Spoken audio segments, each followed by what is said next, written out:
Hey yo, what's up, guys? Welcome back into the DTV Fitness Podcast, powered by Downtime TV. Of course, I am your co-host, DTV Matt, joined by uncommonly driven himself, the man Chuck Roche, my guy, and we have a very special guest today, our friend Lila. She is Lila. I'm sorry, I botched it. Okay. She's a therapist, and I can't remember the professional title, so she's going to give us that. But welcome on. Thanks for coming on. I really appreciate it. Thanks for coming on, Lila. Lila, welcome. What kind of therapist are you? So my title is a LPC licensed professional counselor, but I really specialize in a lot of things. My main wheelhouse is substance abuse, eating disorders, anxiety, and depression. Bam.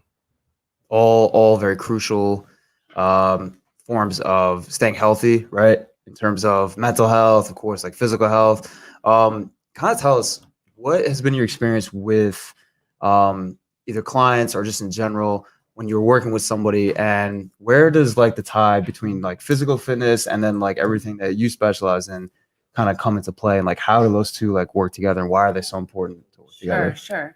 It's a loaded question. Yeah, I'm sorry. But no, but there's a lot to it, and I'm a firm believer in body, mind, and spirit. So to be emotionally fit and well, you also have to be physically fit and well. And that obviously can look like many different things for different people. But there's even like science and research that when you work out and exercise, it releases dopamine, endorphins. And so that really helps with anxiety and depression.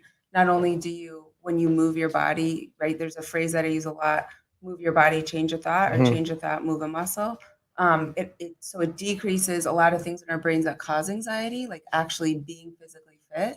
And it also increases like the happy chemicals in our brain. So it's crucial in so many ways. You know, in the pandemic with COVID, I have seen every therapist is really busy. There's actually like their own little pandemic in the therapy world right now, where therapists don't have enough therapists to refer clients to. Wow.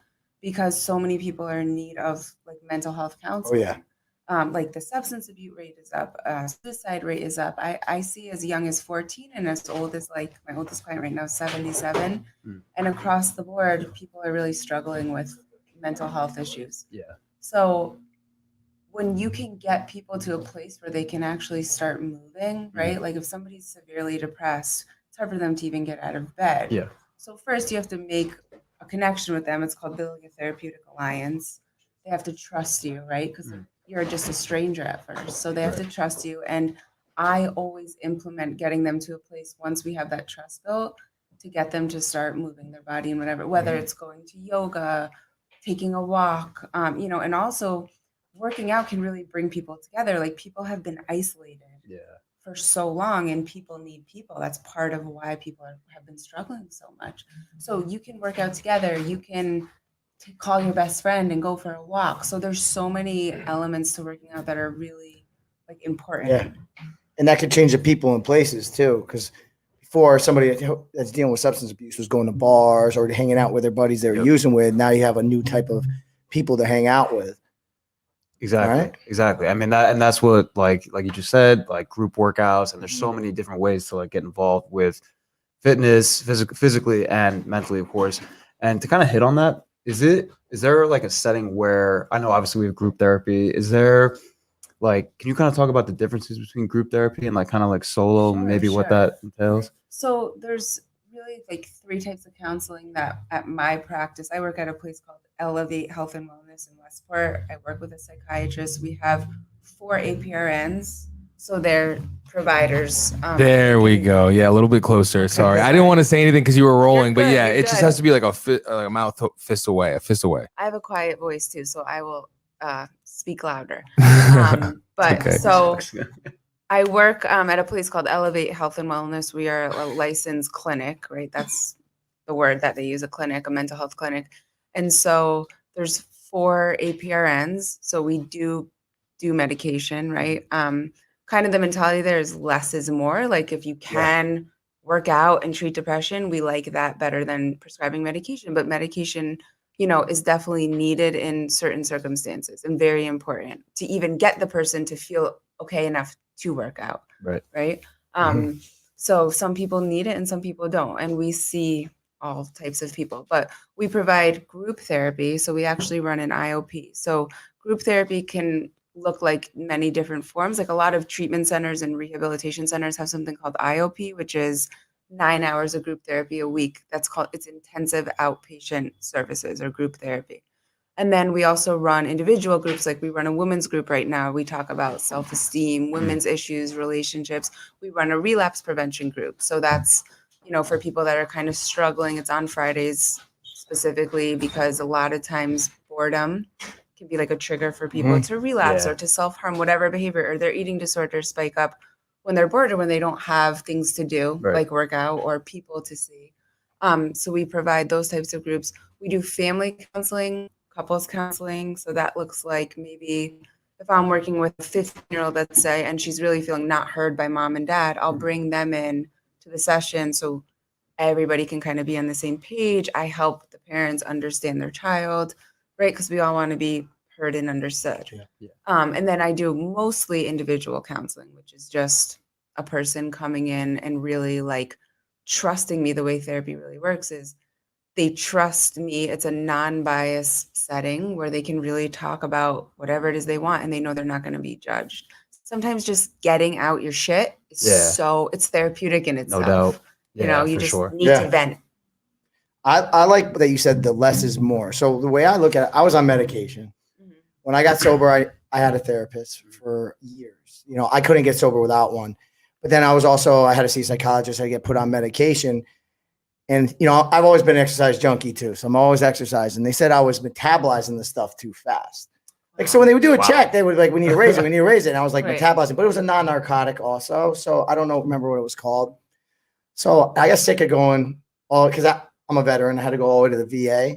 So I had to go all the way to the VA to get my meds prescribed. And I had to go, do all that. And I was missing work. So I just stopped taking my meds. And I just kept exercising. And I never noticed a difference, but I was always like, exercise kind of, it does. I know it does it for me. I get a high. I'm not done with my workout till I get that high, until I feel good. I mean, I call it a high, Well, it releases, working out releases the same chemicals as like an SSRI. So that's a Zoloft or Lexapro. It's just like a basic, it's a inhibitor receptor intake, something like that. I'm not saying it totally correctly, but it adds serotonin and dopamine to your brain. And that's what working out does. Literally working out adds dopamine to the brain.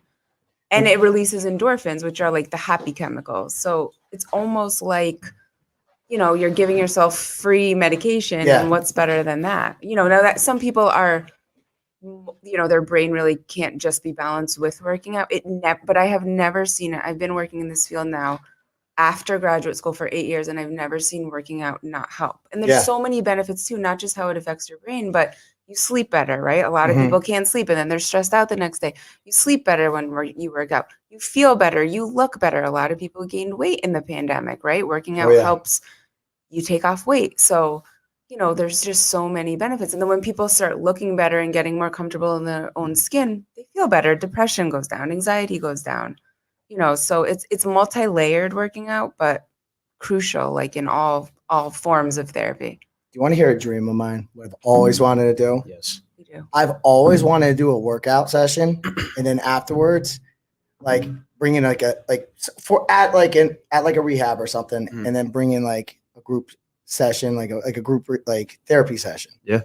I thought that would be awesome. Because everybody's like all calm, mellow. Now it's time to like vent. Yeah. I've always wanted to do that. Well, we can work something out, Chuck. Awesome.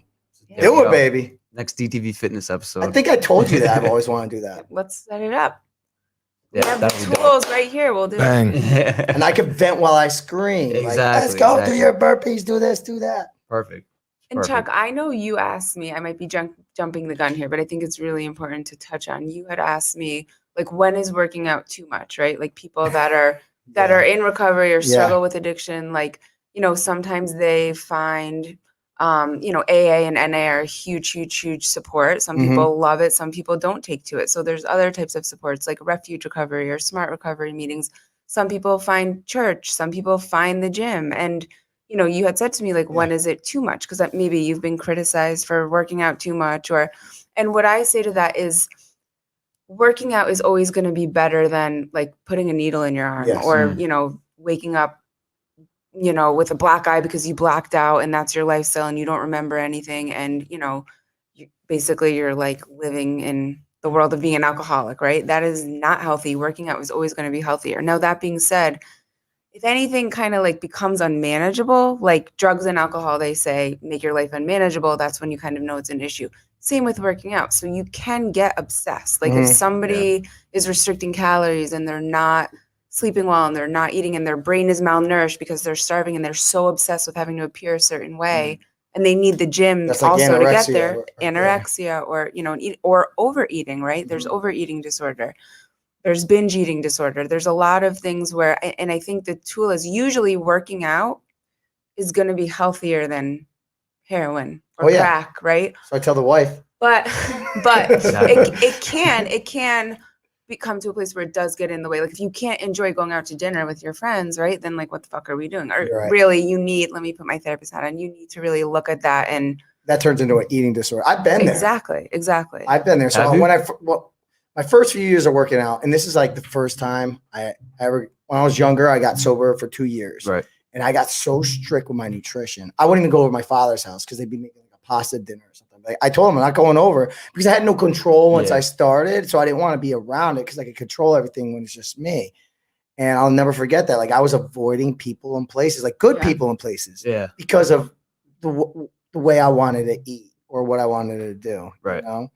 And I think like the way that, you know, I would deal with a client in that is like, you still like a lot of times when people, because I work a lot with substance abuse, you put down the drugs, right? And you were kind of obsessed with the drugs. So what else are you replacing? Or why, right? Why did you need the drugs in the first place? And that hole is still there. I call it like a void, or like if our heart is a circle, that you put down the drugs, but it's still empty. So you have to learn how to fill that with healthy things.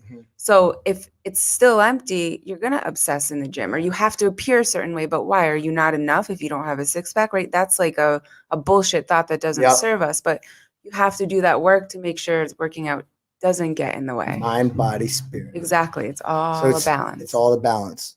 Usually for me, it's the spirit thing. I gotta start praying because, you know, like, well, mine's not the brightest either, but you know, I feel like it's that for me. Like if my life's not in balance, it's like I'm not spiritually there. And that's really what it comes down for me. You know, like if it's not in balance, I'm not, my motives are in the wrong area. I'm not praying enough. I'm not praying for the right direction. That's usually where it goes for me. Gratitude is a big part of that. Gratitude. I make that list every day. I hit my knees every day. But guess what? Even though I do it, I guess I have a built-in forgetter. Very fast. Some guy could cut me off on the highway and my day could just go to crap there. And I don't want to turn back, you know? Same.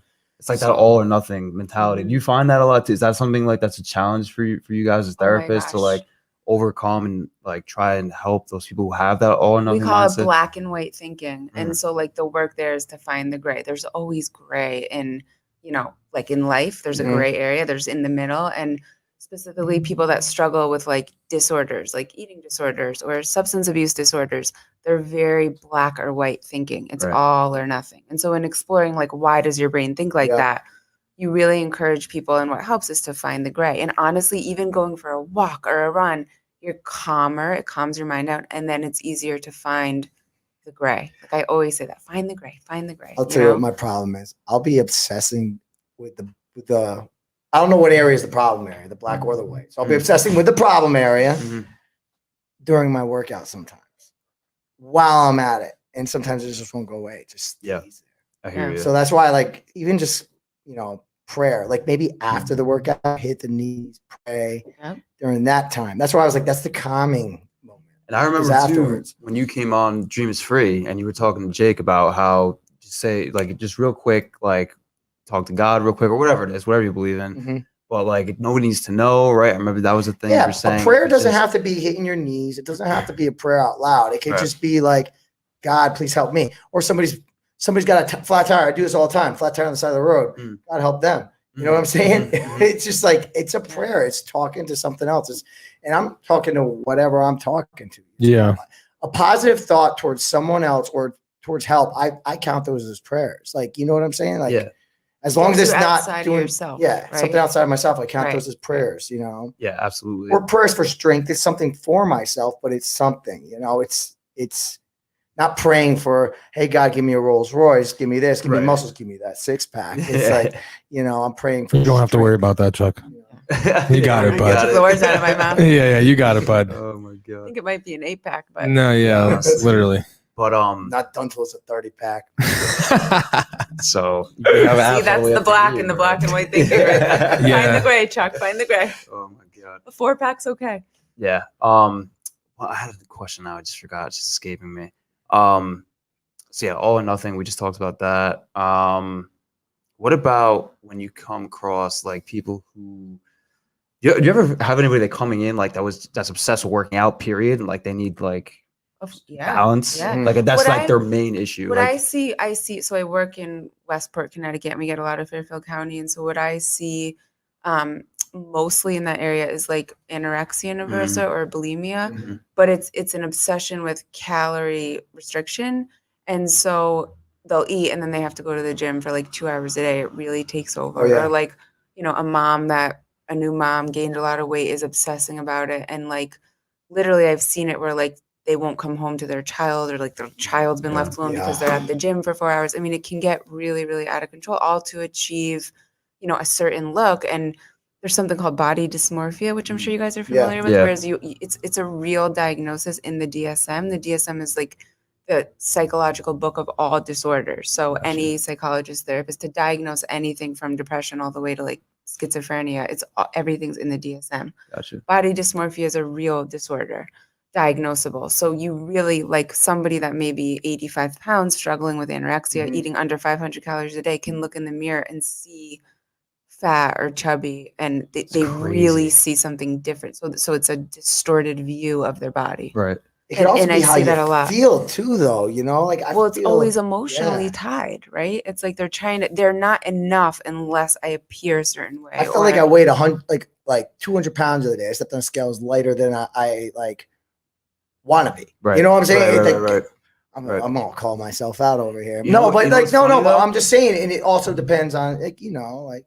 And we talked about that too on a previous episode, how we were saying how when it was our episode about when you kind of getting back into working out or just starting to avoid the mirror and avoid the scale. Oh yeah, Yep. So No I mean, scales. I want to Yeah. get back to this. People with working out problems, like people that come in. Like, what are signs? Like, do you ever have someone that just works out all the time, like, and it affects them physically? Like, bad? Yeah, because if you work out too much and you're not nourishing yourself, right? Your brain actually is so malnourished you can't even sit and do therapy. I've worked with Yeah. people that are, you know, so restricting in their calories and work out so much that you feel tired, you feel like you have a cloud, you're in a cloud, your brain doesn't work, so you can't think straight, right? So it really is a balance. It's not just achieving the 8-pack. Why are we achieving the 8-pack, right? Why do you need to only eat 500 calories a day? Why is thin so important? And a lot of that too, this could be a whole other podcast, but it's like the media and Yeah. society and the Mhm. norms, and, you know, like a big ass is Ooh, kind of good. in now. That's actually right. helped women that I work with a little bit, and even men too. I worked with men that are coming off steroids, Yeah. you know, the rage, and like you really feel not taking your surgeon with the fear of, Yeah, 'cause am I going to get puny? But what Right, does it right. mean if you're puny? Why is that, right? That's the work that I would do with them once that therapeutic alliance is built. Like, what if you're 20 pounds less? What if you don't have a 6-pack anymore? Does your mom not love you? Is your wife going to leave you? Like, Right. you're still enough regardless of what the physical appearance is. And then in the same token, or to play devil's advocate, of course it's important to feel good. When you feel good, when you look good, you feel better. Yeah. So but to need to be a certain way and you go to these extreme like measures to Right. do so where you're Right. not taking care of yourself, that I would say is unhealthy, right? could that also be like somebody that's just OCD and they're just stuck in habits? Well, Like, I'm a creature of yes, nature. Yes. So Right. I'm a creature of nature. So no matter what, if I get to bed, actually I did sleep in today, but normally if I didn't Chuck, sleep what time last was night, sleeping into you? I just have to ask. 4:30, Okay. 4:15 actually. So I didn't get to It's work crazy, out and it's I crazy. wanted to. So like, I'm a creature of, like, but now I'm not happy because I didn't. Like, you know what I'm saying? Like, Yeah. I'm gonna Your- call your myself out on this routine podcast. got distorted. Like your regular routine got And fucked I up. am crawling in my skin right now. I'm crawling all day. Yeah. You know, like, so I swear to God, I crawl in my skin all day. Like, But why? That's what I was going but to say. why am I crawling in my skin? Why are you Because of it? crawling in your skin? I don't know. Is it a feeling of like, I It's didn't not enough. accomplish? It's not Disappointed enough. yourself. It's not enough. So here's what I would do with a client, right? This is perfect. And we I won't, struggle with we this too, won't so this is going to be put you on the spot too, but that, and this is a lot of the work I do, that predates anything that has to do with working out. That feeling of being not enough goes way, way, way back. And that you probably got that from childhood, from a parent or from school, or, you know, For from 7 years? peers and adolescence. Right. And so that is really like the work. So you start with like, okay, what's going on today? But there's always a story or a theme that somebody feels. Like for me, my parents worked all the time. A nanny raised me. So it was like an abandonment thing. So I internalized that as a little girl as like, if I was skinny enough or if I'm pretty enough, mommy will come back. Mommy, if I'm perfect on the outside, mommy will come back. Daddy will love me, whatever it is. It's irrational because when we're little, we can't like figure out, oh, my mom just is a workaholic because of her own shit, right? That's her own shit. Right. We think it has to do with us. Like kids blame their parents for being divorced all the time when it has nothing to do with them. It's their parent shit, right? The marriage didn't work for a number of different reasons. That doesn't have to do with the innocent child. Yeah.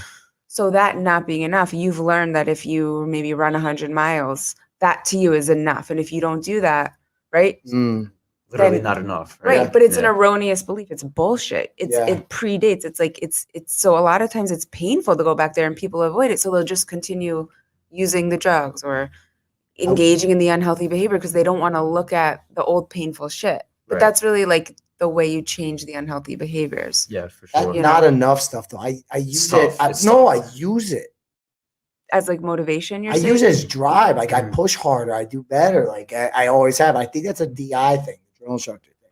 Well, Probably. I think Like, you know, I think it serves you in ways and you hold you accountable. But I bet you could think about ways it also doesn't serve you at all. A million right now, Right. especially now that you're sitting here. A ton. Right. Big time. I would never do that to somebody else. Well, I guess I would, but it would really be like if they're honestly not putting out. You know? But I do it to myself to bring myself to the next level. And Lila, how challenging is it for someone having so many of those erroneous thoughts, like not true? You ever come across like someone who's like so in those beliefs that like they don't even live like in like reality anymore? Yes, and that's definitely when medication is like a necessity, right? Like even OCD, obsessive compulsive disorder, like just them, even if they worked out every day and lived in the gym in a healthy way, if that was even possible, their brain is just, it's not going to be balanced. There's an imbalance in the brain, and you really need medication to even be able to sit and do therapy. Because if someone's crawling out of their skin or believes that I've worked with people where they believe that like, you know, I worked in a rehab, and so a lot of the clients lived with other clients in like sober houses. I had a client once, she believed that there were other clients like out to get her, and she would like wake up in other clients' beds, you know, threatening them, all fear. But she really believed that these people were after her, and they weren't at all. They were all these like new young women trying to get sober. And so she had a diagnosis of, it was called prodromal, so pre-schizophrenia, right? So you believe the delusional thoughts. So somebody like that definitely needs a medication to be able to do the therapy, right? Yeah. And some of that's genetic, some of that is like the things that happen to us, predispositions, you know, but like even somebody like Chuck, if you took a low dose of an SSRI, it would help with the obsessional thoughts. You don't need it, right? Like you choose to work out and to pray and to meditate and to be sober, right? Those are also really awesome ways to like find peace and balance in your life. But you know, medication is never wrong. It's just sometimes as a clinician, you know, you can say like it's a necessity for that client to achieve in life or to be the best version of themselves. And sometimes it's not, you know? Yeah, absolutely. So yeah, I guess it's all like a person by person basis, obviously. Totally. And I'm sure it must be tough to like get them out of that cycle if they need the medication or if they're less severe and they don't. So getting them out and then of like that kind of like thought pattern, do you ever have situations where they fall back in like almost like relapse? Not drugs per se, but like with those oh my thoughts gosh, that kind of put them of course. in therapy in the first place. Of course. And with therapy, you just, you know, it's easier as a therapist once you've made that therapeutic alliance and they trust you because you can kind of just go back to the work that you've done. But I work with substance abuse all the time, and clients relapse all the time. It's the most important thing, I think, is to not make them feel shame or guilt, because there's already so much of that. It's a no judgment. It's just exploring the behavior. Like, what was going on for you where you decided to like call your old dealer, right? Like, you were doing so well. And so you explore it from a non-judgmental like perspective, and you really want to understand why. Like, were you stuck in that negative cycle of like feeling not enough, right? And you forgot to go for a walk. You forgot to go to an AA meeting, like, and then you forgot again, and then you forgot again. So it led you to do the unhealthy behavior, but you never want to judge it. You always want to meet it with like a non-bias. It's like being curious as to why, not saying you're wrong or bad. Right. Most of the times we are our own worst critics. That's another thing I've seen, right? Like, you're beating yourself up now for waking up at 4:30, not 3:45. Yeah. So you're definitely the hardest on yourself. Most people I know don't even wake up at 4:30. Yeah. Right? I just funny before I came here. It's an example. I'm not really crawling my skin. Okay. I'm a little We get it, we disappointed. get it. I am a little disappointed in myself. Yeah. But I know I'll live and I'll be fine by the end of the day. Yes. And tomorrow Tomorrow's a new day. Tomorrow's a new day. Yeah, exactly. So I just want to. I'll make up for it tomorrow. Yeah, we know you will. Before we came here, I was telling my parents, because I'm trying to study for the CSCS, that Certified Strength and Conditioning Specialist. Wow, But good for you. we've had I've had a few things come up where I kind of strayed away from that, and I kind of have gone into some, I guess you could say, self-sabotage behavior. And so how do you get out of that? Like, once you start kind of like, because I'm my own worst enemy. I literally just said that to my mom and dad. I just was talking about Sabotage is it's like such a crippling thing, and I see it so much. But it's the fear. It's the fear takes over, right? Like, so my husband always says, and I think he got this from AA, and I really like this one. A little corny, but when your fear is up, your faith is down, and when your faith is up, your fear is down. Yeah. And it's so true, because you're letting. So I always say there's like kind of two sides of the brain, or like, you can think of it as like the angel and the devil. So there's like the positive side where you want to do it and you want to achieve, like, I'm going to get up at 3:30 in the morning to go for a run, and then you do it. And then there's this other side, and everybody's negative looks different, right? It's the negative self-talk, or the theme that runs them, which I was talking about before, like mine's abandonment, or not feeling enough, right? I have to be a certain way to be enough, or look a certain way. That was really my thing, to not be left. Right. That goes to my parents. That's not a fact. That is not true. If I gained 10 pounds, my husband wouldn't give a shit, right? If I lost 10 pounds, he probably wouldn't notice. So it's not based in reality. But so you have to explore, like, why do you think you're not enough? Why do you think you can't achieve it? Why is that fear taking over? Why is it stronger than the other side? And really bring out the side that knows you are enough, you want this, you can do it. And you kind of try to make that bigger. Like, you listen to that side. You tell the other side, that fear side, to shut the fuck up. Like, I call it the committee. Right. Tell the committee to shut the fuck up. Don't buy into it. And sometimes you actually have to, like, out loud say it over and over and over and over again. Yeah. It's called CBT therapy, cognitive behavioral therapy. So you're just changing the cognition, which is the thought, by telling it to shut the fuck up. Don't take over. I do that. You're but not running I my don't say it life. out loud. I do So that. maybe we should I do that. I'm going to try that now, because I don't say it out try loud, to just though. say it to myself. It really doesn't work that well. It's hard. It's like repetition, right? Equals results. So exactly. keep doing it. And you have to explore, like, not here, but why you don't think that you can achieve it. Like, that's bullshit too. Right. Like, if you want to do it, you can do it. Right. You seem pretty competent to me, So Thank it's you. like the old stuff. Where does that thought come from? Right. And you try to kind of target, like, the earliest, like, oh, I had a boyfriend and he always put me down, but you attracted that douchebag. So even that comes from somewhere. Oh, well, my dad was never around. And when he was, he told me, he was always with his other family.